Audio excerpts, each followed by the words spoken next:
The Barrowfield family of Kentucky held a dark secret that would make even the bravest soul shudder in horror. Their isolated homestead, nestled in the rolling hills of 1871's rural landscape, wasn't just a family farm, but a slaughterhouse for unsuspecting travelers who never reached their destinations. Those who came knocking at their door, seeking shelter, would soon become the main course at the family's macabre dinner table. Before we begin, make sure to subscribe to the channel and comment where you're watching from. The blizzard of December 1871 swept across the Cumberland Highlands with merciless fury, blinding the Union patrol that had strayed from their intended route. Captain Morris and his 5 men, faces raw from the biting wind, spotted a faint glow through the curtain of white. The Barrowfield homestead stood like a specter against the darkening sky, smoke curling from its chimney in thin, ghostly tendrils. "Hello, anyone there?" the captain called, his voice swallowed by the howling wind. The men dismounted, tethering their horses to a weathered post. The door creaked open at his touch, revealing a home seemingly abandoned in haste. A pot of stew still warm on the hearth, chairs askew as if their occupants had fled moments before. Sergeant Williams discovered the ledger first, its leather binding worn smooth from frequent handling. "Sir, you should see this," he muttered, face paling as he flipped through pages where Nathaniel Barrowfield had meticulously recorded names, ages, and weights, followed by the chilling designation provisions and calculations of yield. The soldiers exchanged uneasy glances before venturing deeper into the silent house. In the kitchen, they found barrels of salted meat, each marked with dates corresponding to entries in the book. Private Jenkins, the youngest of the patrol, retched when he spotted a woman's locket half buried in the salt. It was the cellar that confirmed their worst fears. The lantern light revealed hooks suspended from ceiling beams, chains bolted to the walls, and scattered across the packed earth floor. Human bones. Some still bore knife marks. Others had been cracked open, the marrow extracted. "Dear God," whispered the captain, his breath visible in the frigid air.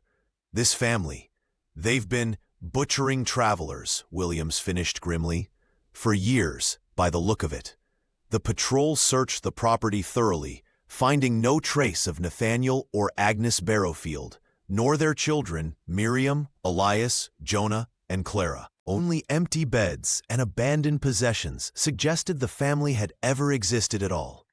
By dawn, flames engulfed the homestead, the soldiers having decided no trace of such evil should remain.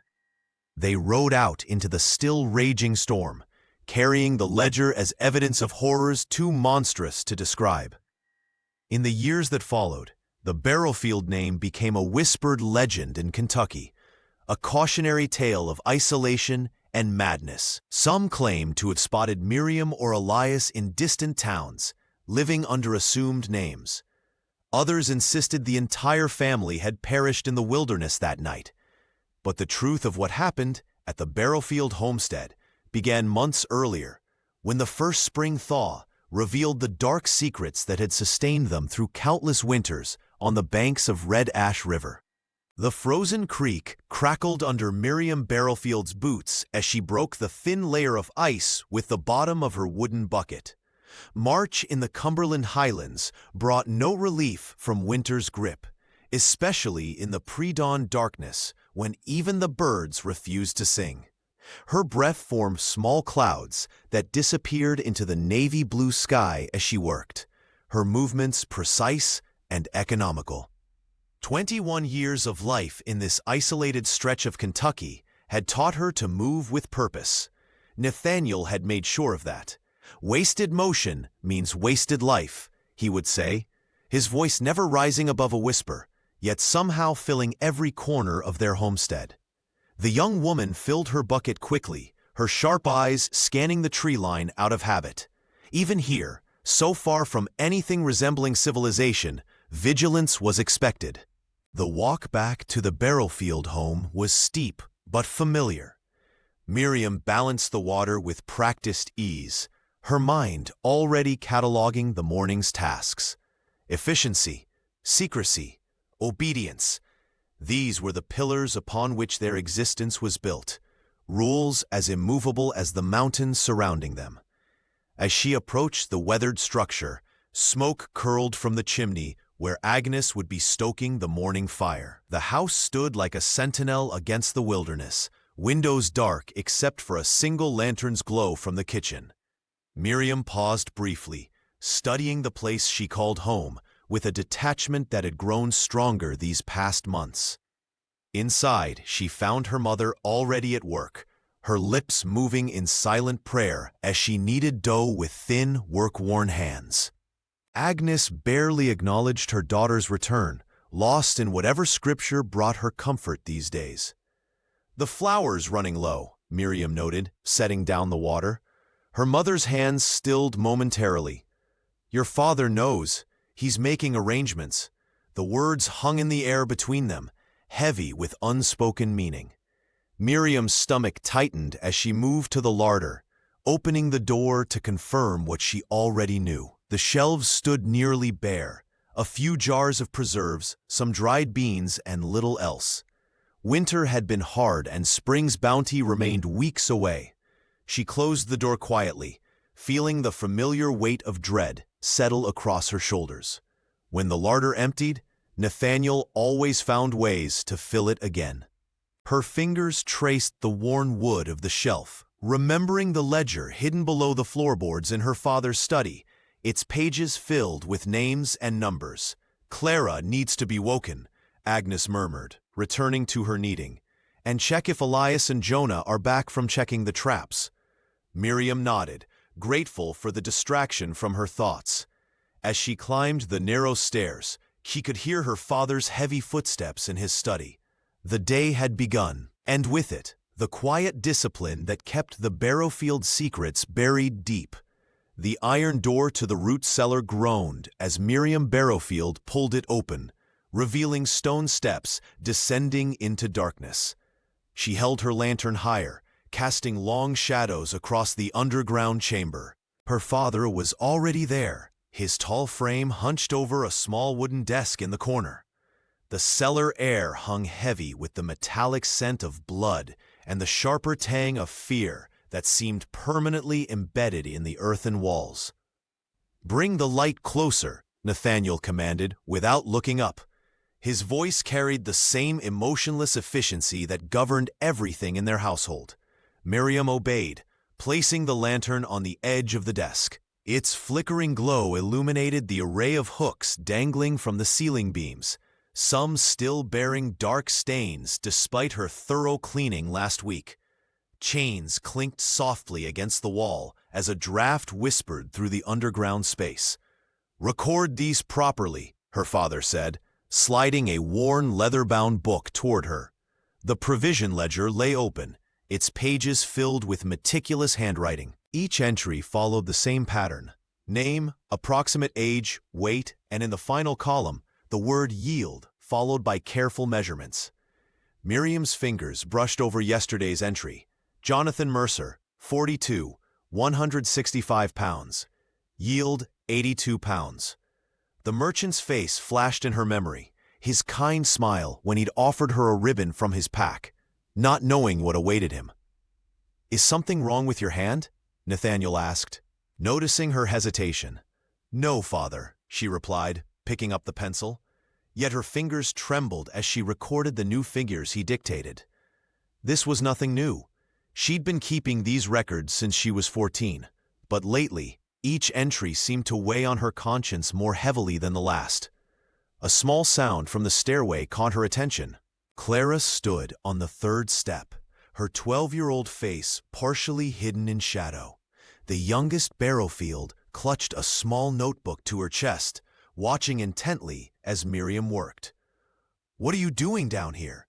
Miriam asked, her tone softer than when addressing their father. Clara held up her notebook. "I'm practicing," she whispered proudly, "like you." Nathaniel glanced up, a rare smile crossing his severe features. "She has a good hand already, neat, like yours used to be." Miriam felt a chill, that had nothing to do with the cellar's temperature. She closed the ledger with more force than necessary, sliding it into its hiding place beneath a loose floorboard. "Come help your mother with supper," she told Clara, eager to get her sister away from this place. As they climbed the stairs, Clara tugged at Miriam's sleeve. "I made my own entries," she whispered excitedly. "Just like in the big book." Miriam's heart sank as she realized the family legacy was already taking root in her sister's innocent mind. The first signs of spring were beginning to thaw the frozen ground when Jonathan Mercer's wagon rolled up to the Barrowfield homestead. The merchant had been traveling the Cumberland Highlands for 3 days, his cart loaded with goods to trade for winter pelts before heading north. Nathaniel Barrowfield greeted the visitor at the door, his face a mask of practiced hospitality. "Welcome, traveler. You've come a fair distance, I reckon." He ushered the merchant inside with a firm hand on his shoulder, eyes already assessing the man's build and belongings. "Just passing through," Mercer explained, removing his hat as Agnes offered him a steaming cup of tea. "Hoping to trade for some furs before the season ends." Miriam watched from the kitchen doorway as her father engaged the merchant in conversation.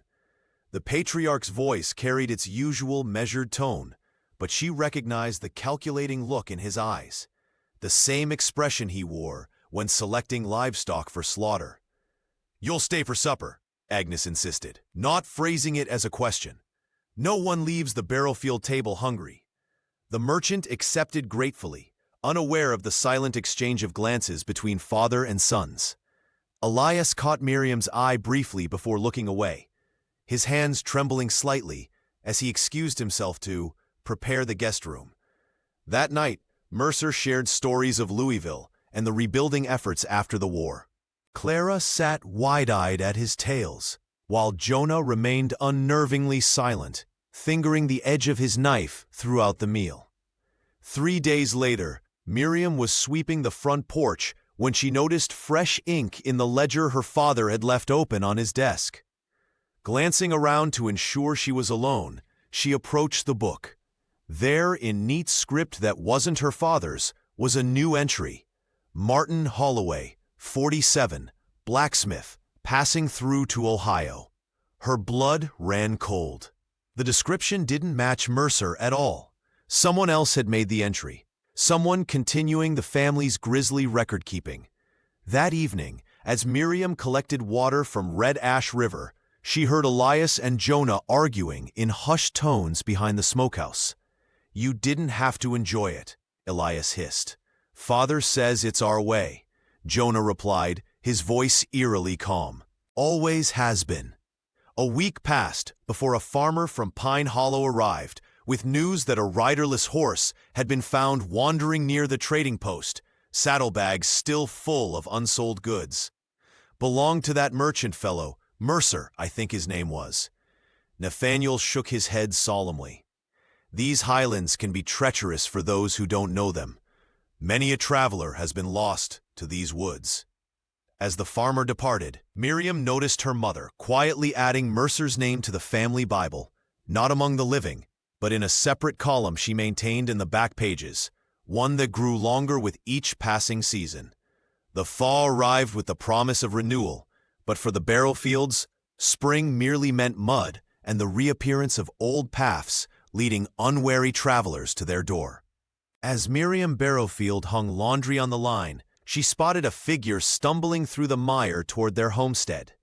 The woman was young, perhaps 25, her once fine dress now muddied and torn.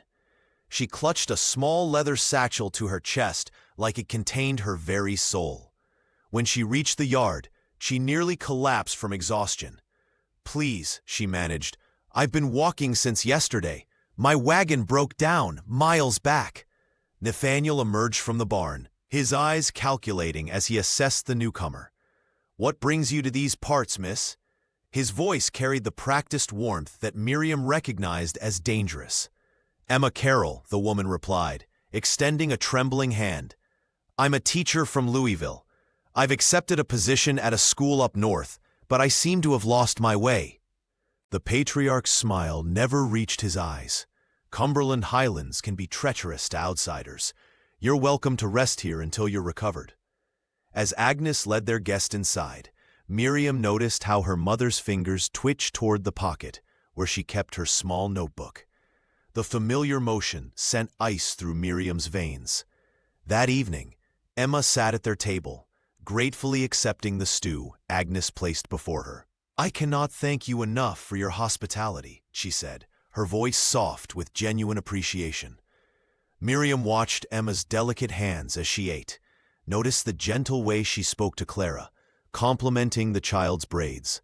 There was something about the teacher that stirred long-dormant feelings in Miriam, memories of a time before the ledger, before the cellar became a place of nightmares. "Have you taught long?" Miriam asked, ignoring her father's sharp glance. Emma's face brightened. 5 years now. Children are such wonders, don't you think? Each one carrying a universe inside them." Later, as Miriam prepared a pallet for their guest, Emma touched her arm. "You've been so kind. I've met few people in my travels with such thoughtful eyes." The simple compliment landed like a stone in still water, rippling through Miriam's carefully constructed defenses.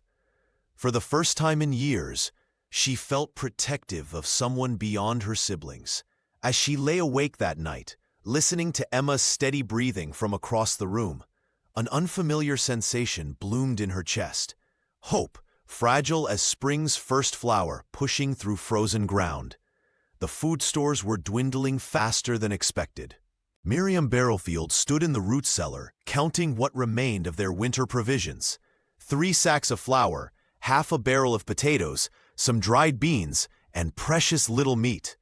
The shelves that should have been filled with preserved goods now stood mostly empty, a stark reminder of their precarious situation. She heard her father's heavy footsteps above, pacing the wooden floors with increasing agitation.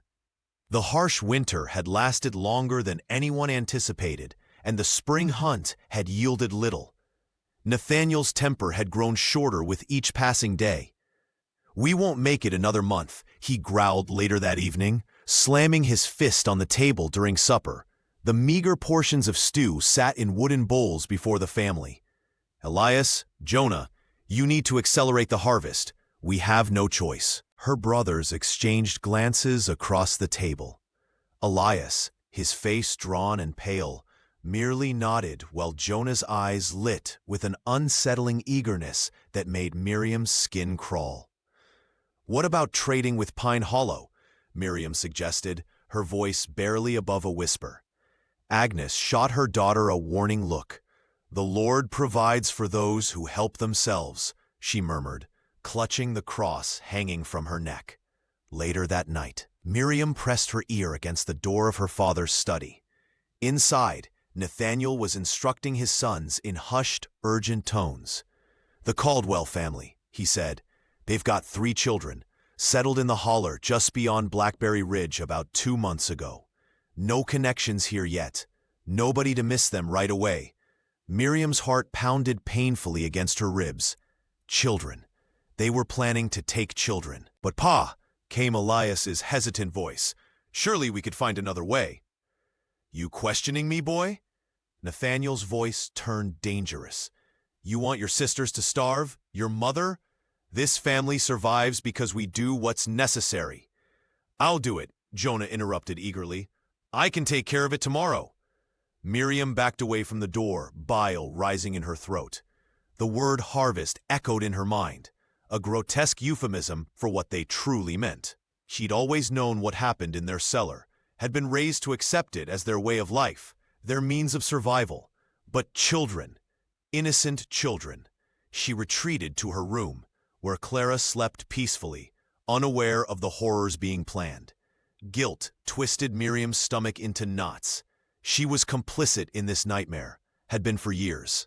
The faces of past harvests flashed before her eyes.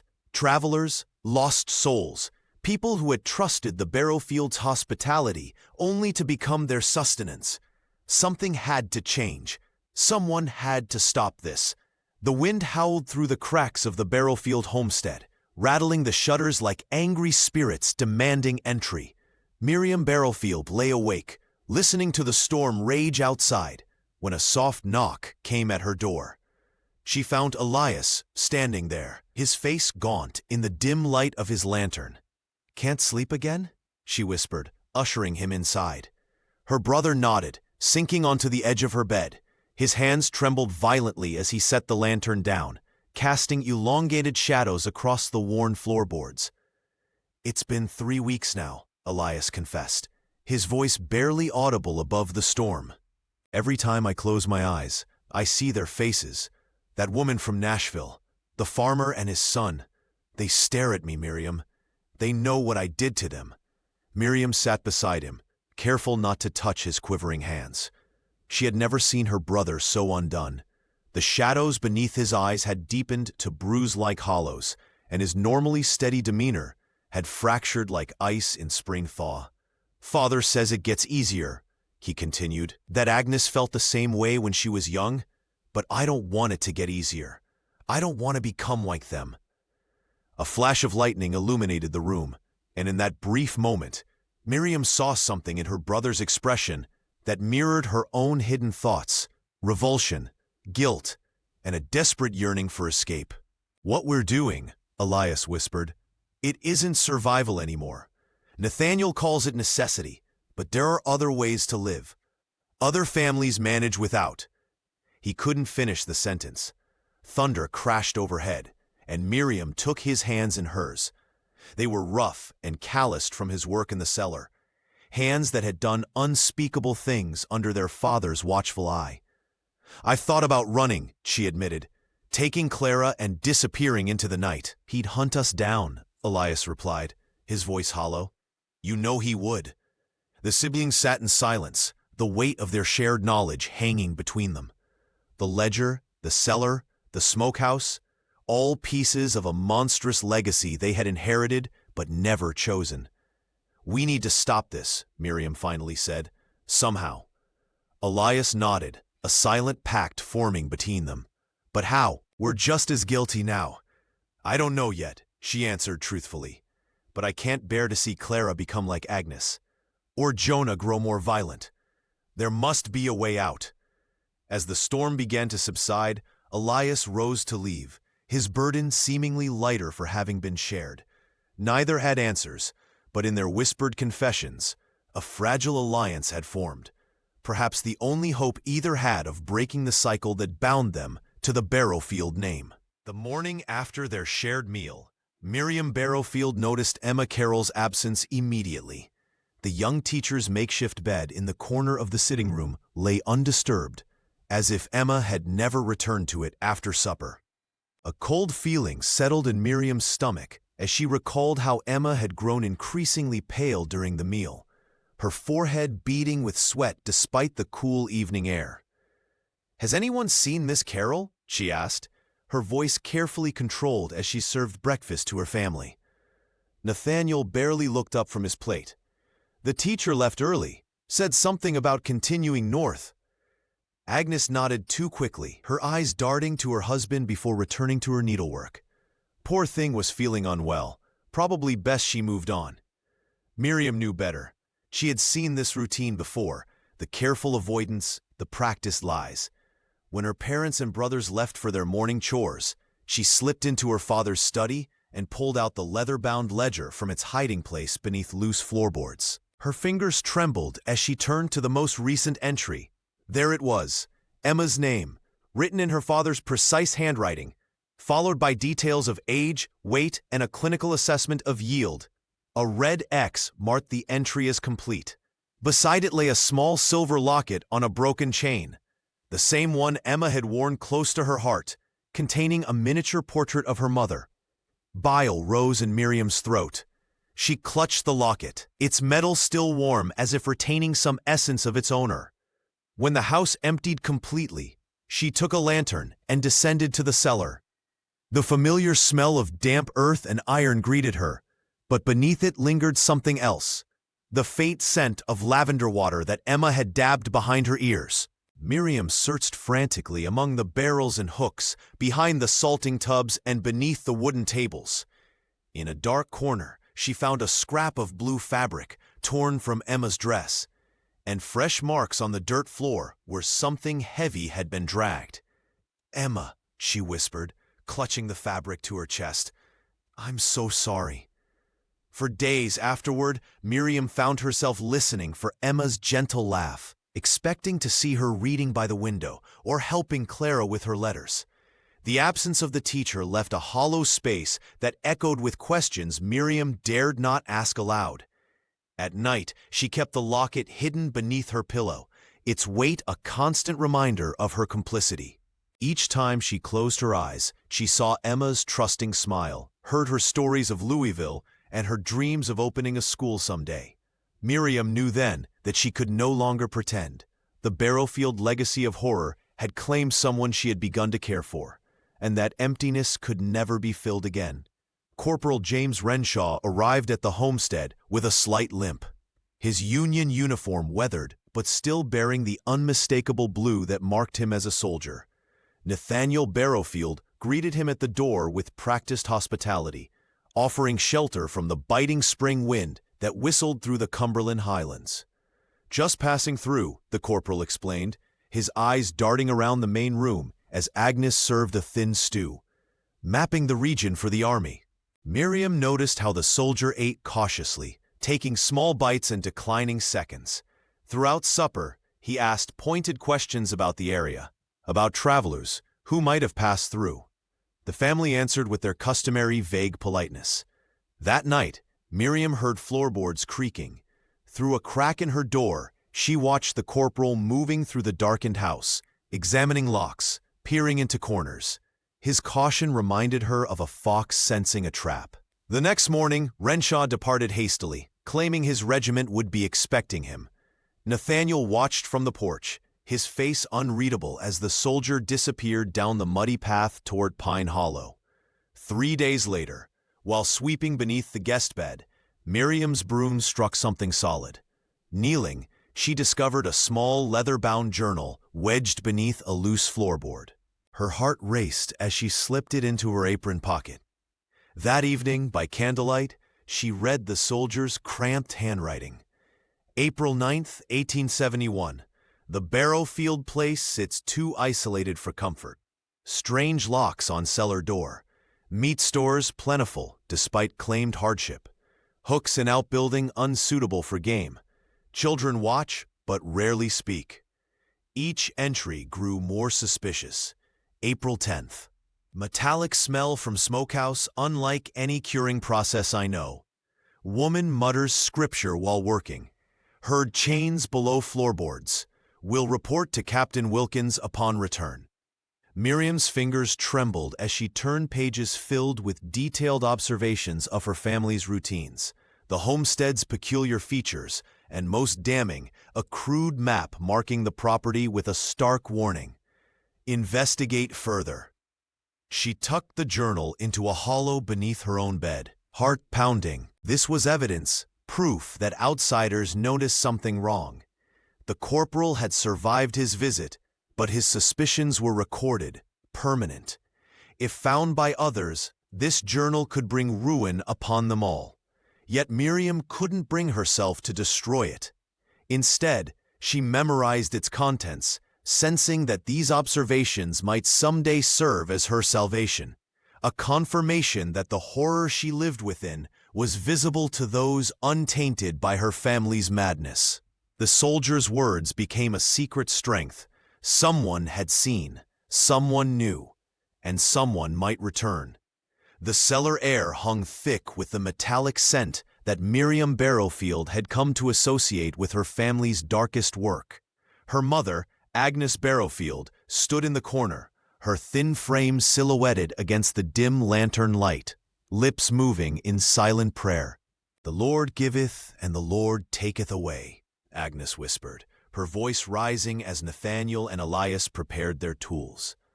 "Blessed be the name of the Lord." Miriam watched her mother's transformation with growing horror.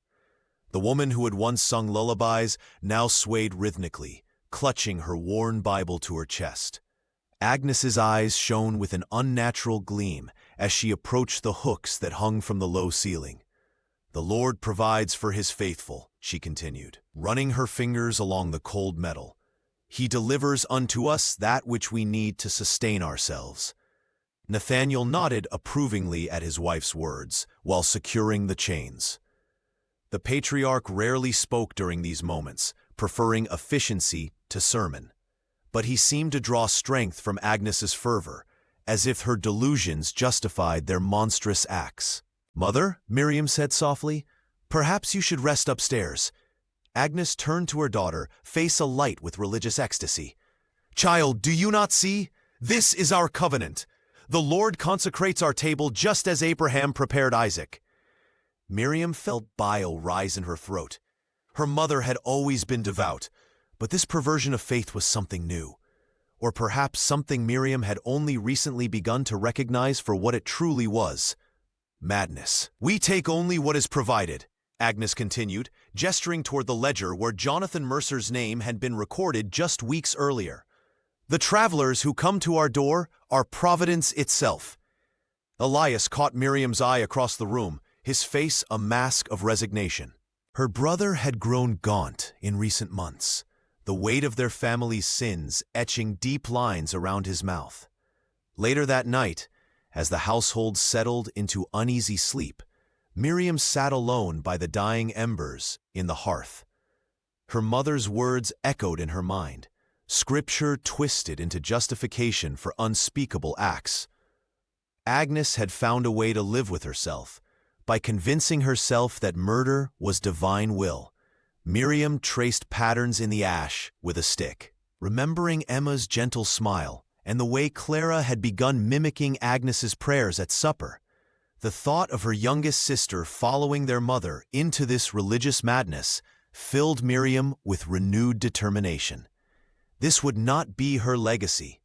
This would not be Clara's future. As the last ember faded to black, Miriam made a silent vow. She would break free of the Barrowfield name and all the horror it contained, even if it meant destroying everything her parents had built. The floorboards in the east corner of the homestead had always creaked differently. Miriam Barrowfield pressed her fingertips against the worn wood, feeling the subtle give that no one else seemed to notice. With Nathaniel and the boys gone hunting and Agnes busy with Clara in the yard, she finally had her chance. Her hands trembled as she pried up the loose plank. Dust motes danced in the shaft of afternoon light that pierced the dim room. Beneath the floor lay a small hollow space, home to a bundle wrapped in oilcloth. Miriam glanced nervously at the door before retrieving the package. Inside was a ledger, older and more tattered than the one her father kept locked in his desk. The leather binding was cracked, its pages yellowed with age.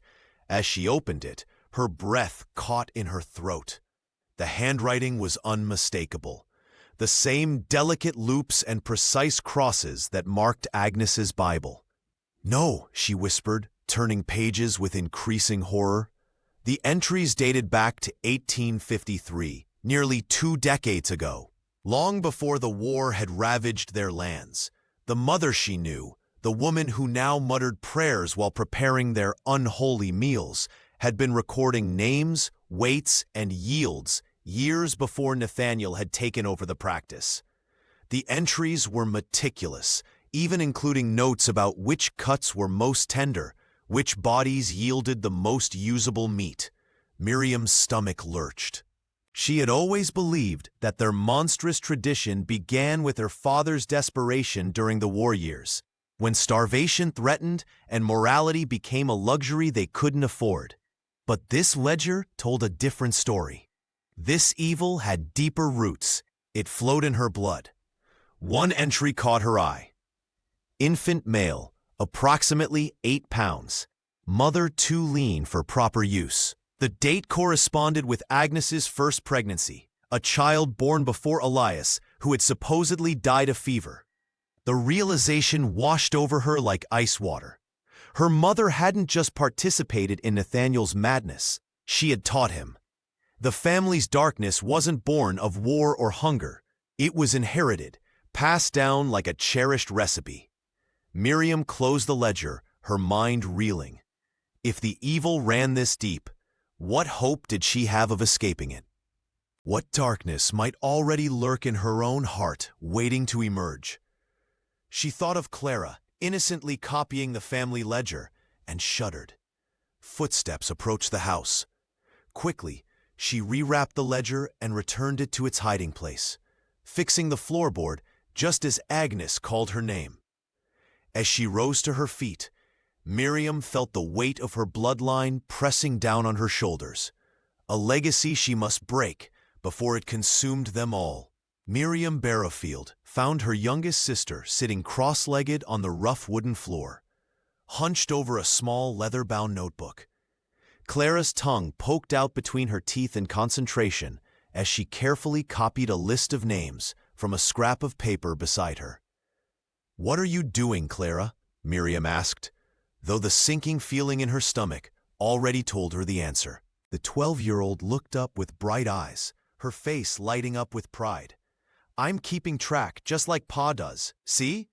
She held up her little book, pages filled with childish handwriting. "I've got 17 names already. Elias says that's a good start." Miriam's blood ran cold. She knelt beside her sister, taking the notebook with trembling fingers. Each name had been meticulously recorded, with crude notations beside them. Fat, stringy, good meat. Some had red marks, others were crossed out entirely. "Where did you get these names?" she asked, struggling to keep her voice steady. "From the big book Pa keeps," Clara answered simply. "I sneaked a peek when he wasn't looking. I'm getting real good at remembering them." She tapped her temple proudly. "Pa says I have a mind for details, just like Ma." The comparison to Agnes sent a chill down Miriam's spine. Their mother had long ago surrendered her humanity to madness and religious fervor, finding twisted justification for the family's monstrous acts. "And do you understand what these names mean?" Miriam asked carefully. Clara rolled her eyes as if her sister had asked something foolish. "Course I do. There are provisions, the ones who help us survive the winter." She lowered her voice to a conspiratorial whisper. "Jonah says I'll get to help with the preparations soon. He says I'm old enough now." Miriam fought back nausea. The innocent way Clara spoke of such horrors, as if discussing canning vegetables or smoking meat, made everything worse. This wasn't just about her own escape anymore. Clara was being molded into the next generation of Barrowfields, her childhood innocence twisted into something unrecognizable. "Clara," she said, taking her sister's small hands in hers, "this isn't right. What our family does, it's wrong." The girl pulled away, her expression hardening with sudden suspicion. "Pa says people who talk like that are weak, that they'd rather starve than do what needs doing." In that moment, Miriam saw Agnes in her sister's eyes, that same fanatical certainty, that same willingness to justify the unjustifiable. If she didn't act soon, Clara would be lost to them completely. "I need to save you," Miriam whispered, more to herself than to her sister. Clara gathered her notebook protectively against her chest. "I don't need saving," she said, her voice suddenly cold and far too old for her years. "I need to finish my tally." The pale dawn light filtered through the cabin's small window as Miriam Barrowfield sat hunched over a scrap of paper. Her hands trembled slightly as she carefully formed each letter, pausing occasionally to listen for footsteps. The letter to Reverend Samuel Abernathy was her most desperate gamble yet. A cry for help, veiled in careful language that wouldn't implicate her family directly.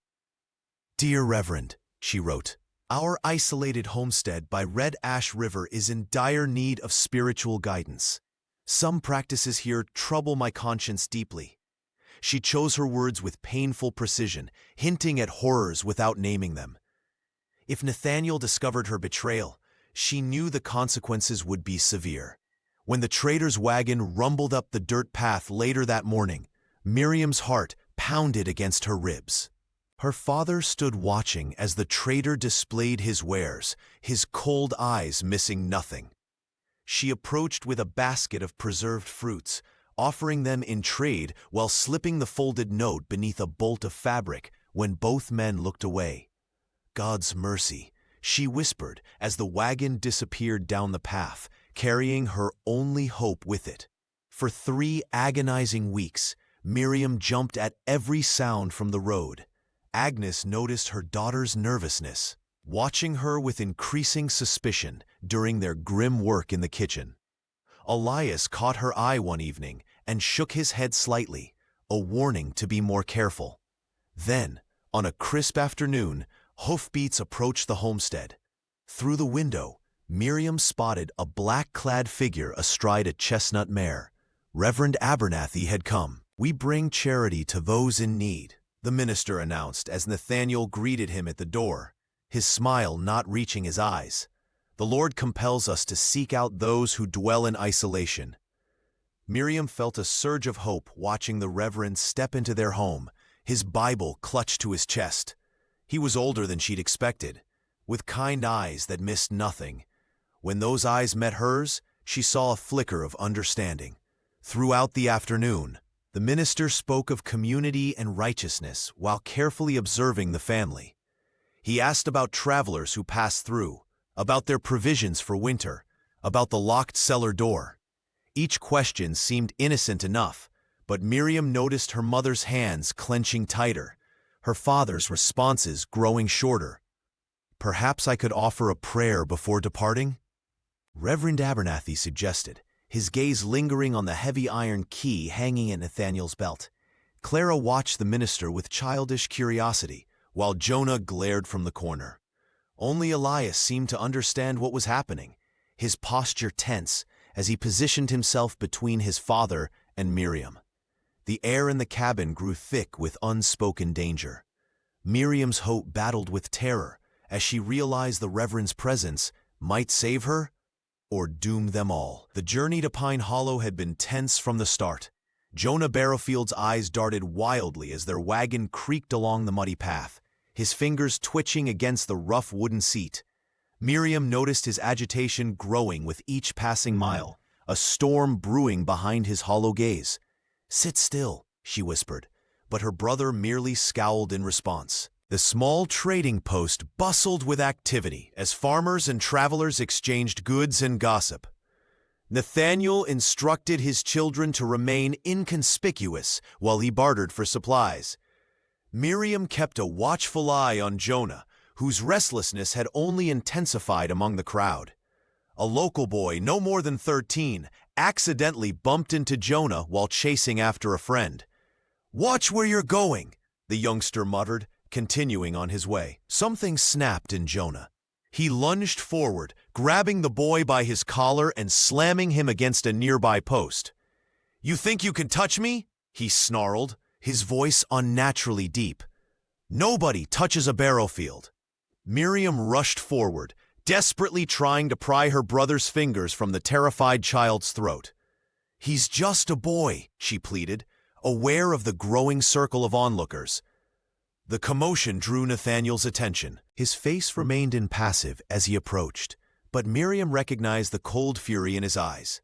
With a grip like iron, he separated his son from the gasping boy.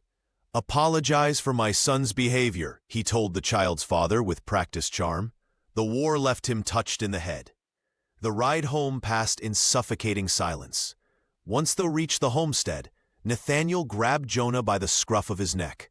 "You could have exposed us all," he hissed.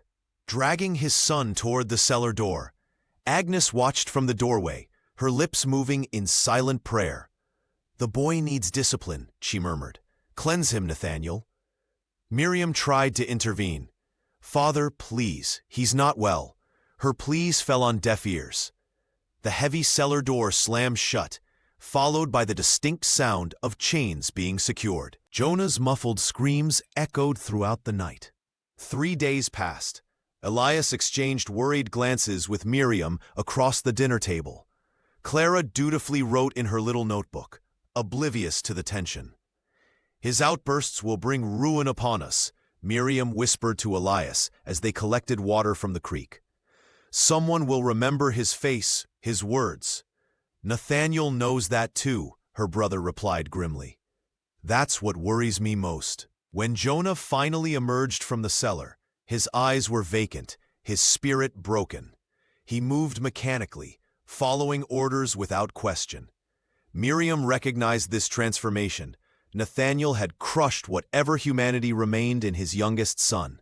That night, she heard whispers from her parents' room about controlling the weakest link and necessary sacrifices. But chill ran down her spine as she realized Jonah might become more than just a liability to the family. He might become their next entry. Miriam Barrowfield clutched her stomach and doubled over as Nathaniel watched with cold, calculating eyes. Her performance was convincing to anyone but her father. "I know what you're doing," he said, his voice like gravel. "Sickness won't excuse you from family duties." She'd hoped to avoid the cellar today, where another traveler awaited processing. The thought made bile rise in her throat. Real this time. "I can't," she whispered. Nathaniel grabbed her arm, his fingers digging into her flesh. "You will learn obedience." He dragged her across the yard, past Agnes, who merely turned away, muttering prayers under her breath. The smokehouse loomed before them, a squat, dark building reeking of ash and secrets. He unlocked the heavy door and shoved her inside. "Perhaps a night with your thoughts will remind you of your place in this family."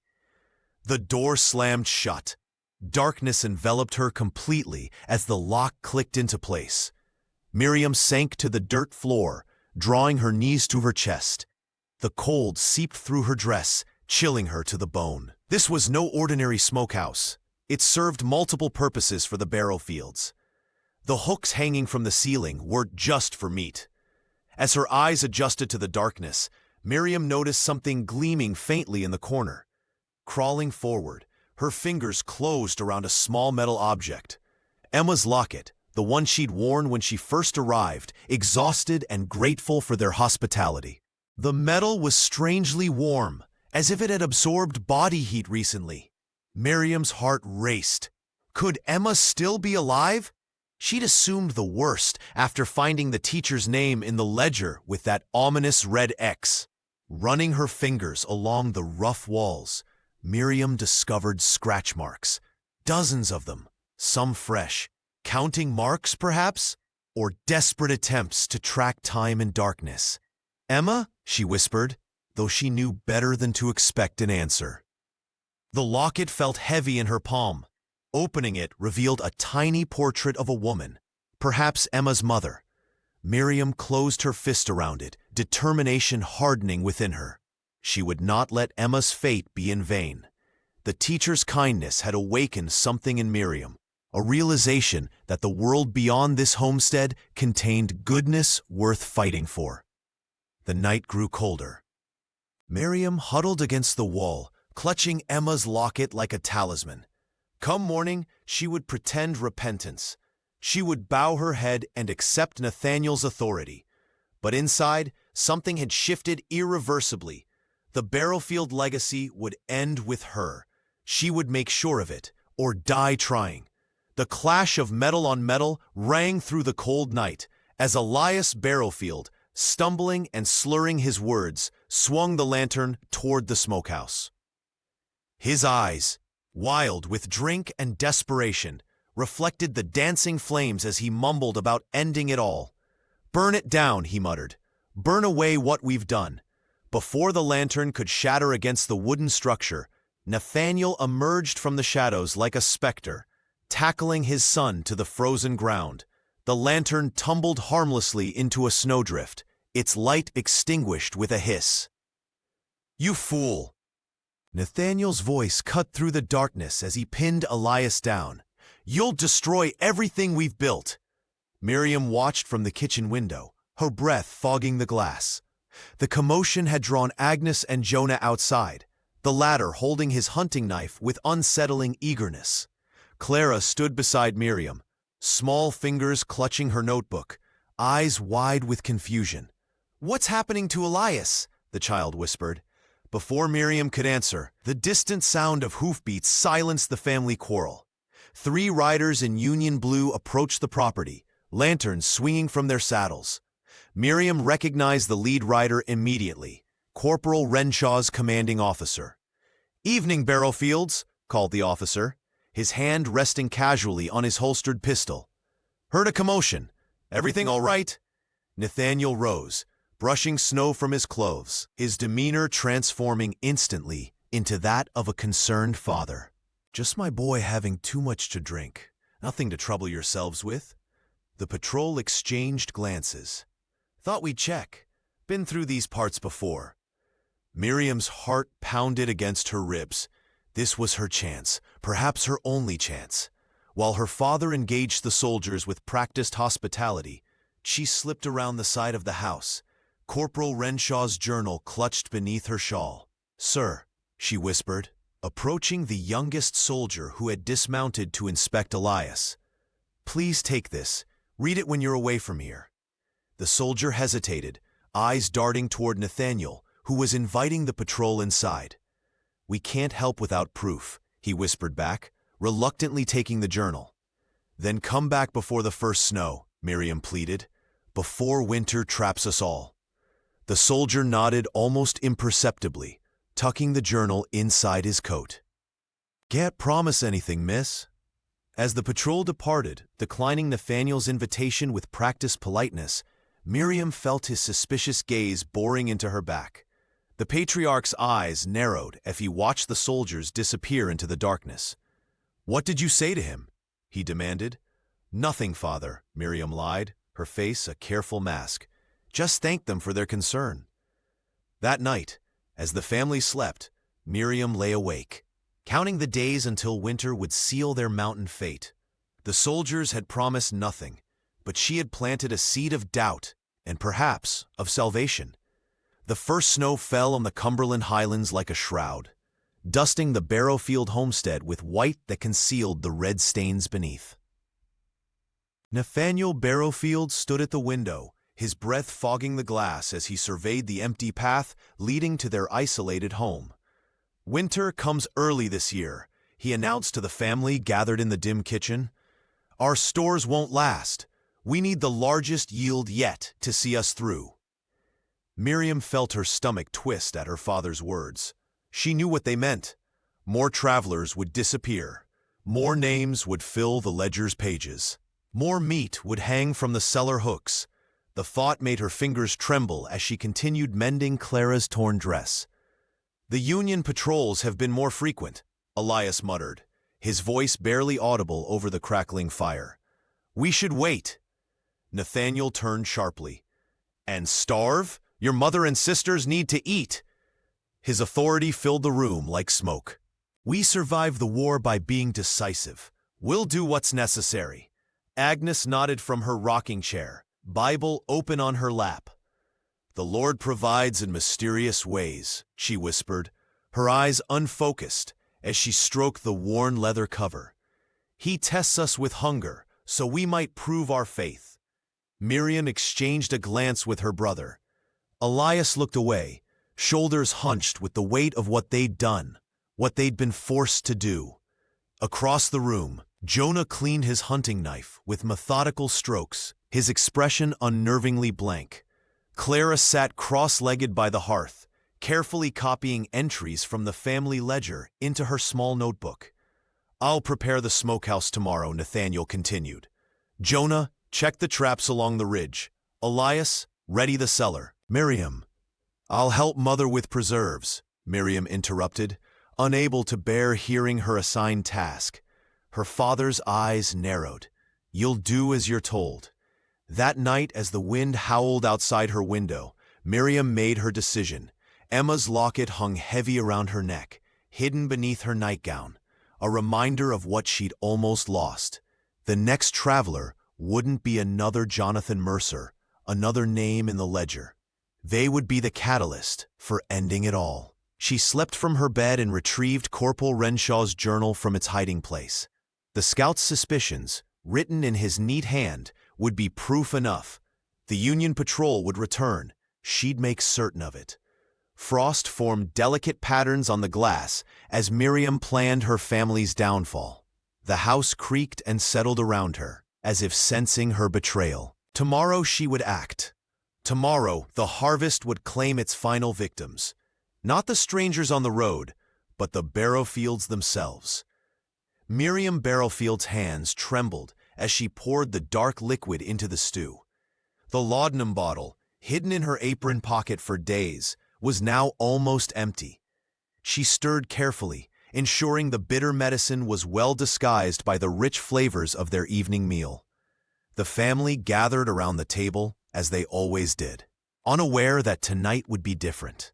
"Smells good," Nathaniel commented, his cold eyes scanning the table with the same calculating gaze he used when assessing potential victims. Agnes sat beside him, mumbling prayers under her breath as she always did before meals. Miriam served each bowl with deliberate care, watching as her father took his first spoonful. Elias caught her eye briefly, a flicker of understanding passing between them. Jonah ate ravenously, while Clara mimicked their mother's prayer gestures.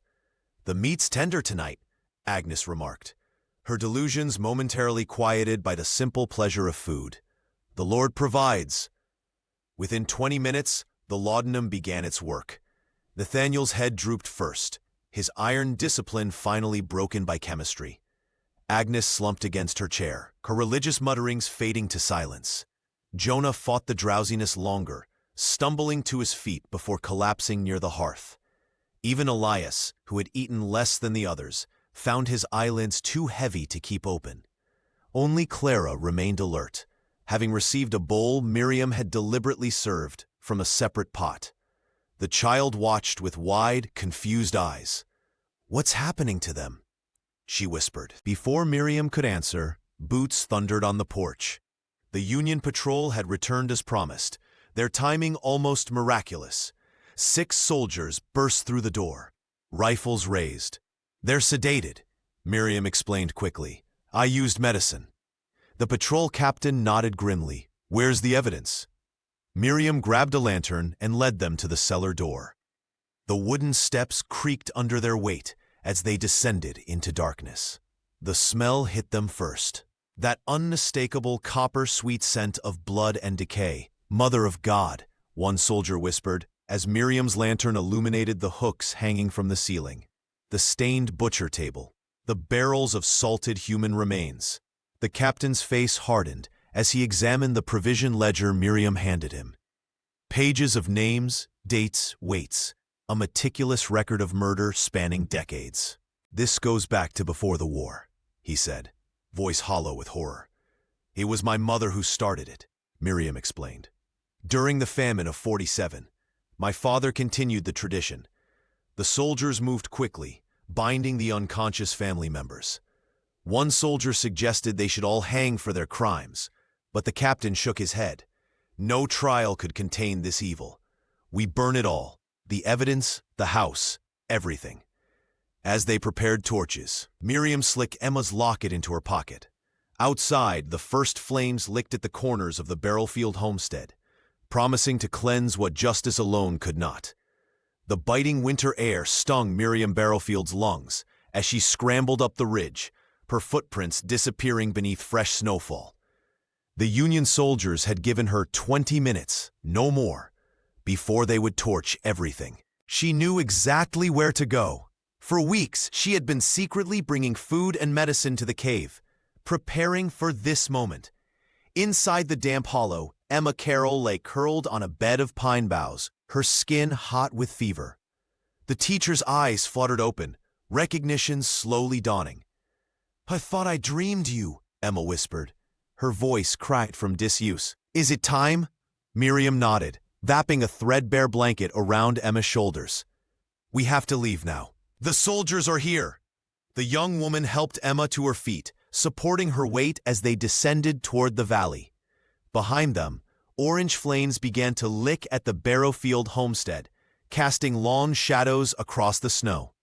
The crackle of burning timber carried on the wind, along with shouts of the Union patrol. "My brother," Miriam murmured, scanning the tree line. She spotted Elias staggering through the pines, clutching his side where blood seeped between his fingers. A soldier's bullet had found him during the chaos. "Miriam!" he called, his voice weak. "Take this." He pressed a small leather pouch into her hand, the family's meager savings. "Go north. Don't look back."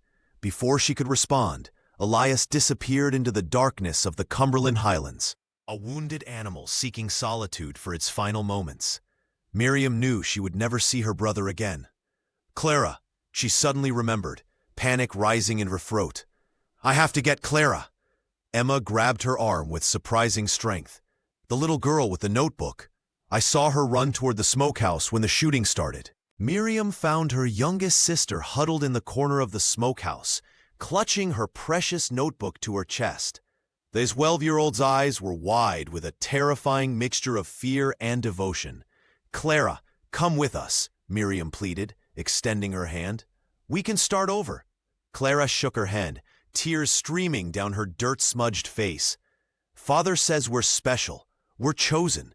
You're breaking everything. Clara, please. Go away, the child screamed, backing deeper into the shadows. You're a traitor. Mother was right about you. A soldier's voice called from outside. Miss, we can't wait any longer. With one last desperate look at her sister, Miriam turned away, her heart shattering. She and Emma stumbled through the snow toward the waiting soldiers, the heat of the inferno warming their backs as the only home Miriam had ever known collapsed into ashes. Behind them, Clara's small figure stood silhouetted against the flames, watching them go, her notebook clutched to her chest like scripture. The flames devoured the Barrowfield homestead through the night, consuming decades of unspeakable horrors. By dawn, nothing remained but smoldering ash and charred timber, the family's ledger of death reduced to cinders that scattered across the Kentucky highlands. Miriam Barrowfield watched from a distant ridge, her face illuminated by the dying embers. The young woman's heart ached for Clara, who had refused salvation, choosing instead to remain with the burning legacy of their parents. The child's devotion to their monstrous tradition had been too deeply ingrained to break. We need to move, Emma Carroll whispered, her voice still weak from captivity. The teacher leaned heavily against Miriam, her once vibrant eyes now haunted by what she had endured in the darkness beneath the Barrowfield home. 3 days later, they reached a small settlement near the Tennessee border. With what little money Miriam had managed to take, they purchased new clothes and fabricated a story of being sisters fleeing an abusive father. No one questioned them. 2 weary women were hardly unusual in the aftermath of war. Emma eventually recovered enough strength to continue northward, settling in Ohio where she resumed teaching under a new name. The women exchanged letters sparingly, each correspondence carefully worded to reveal nothing of their shared nightmare. Miriam herself drifted through the Cumberland Hills, working as a seamstress and later as a midwife's assistant. She never stayed in one place long enough for questions to arise about her past. At night, she would wake drenched in sweat, the phantom smell of the smokehouse lingering in her nostrils. Reports filtered through the region about a wild-eyed man seen in the forests near Red Ash River. Some claimed it was Elias, driven mad by guilt and surviving on what he could hunt. Others insisted it was Jonah.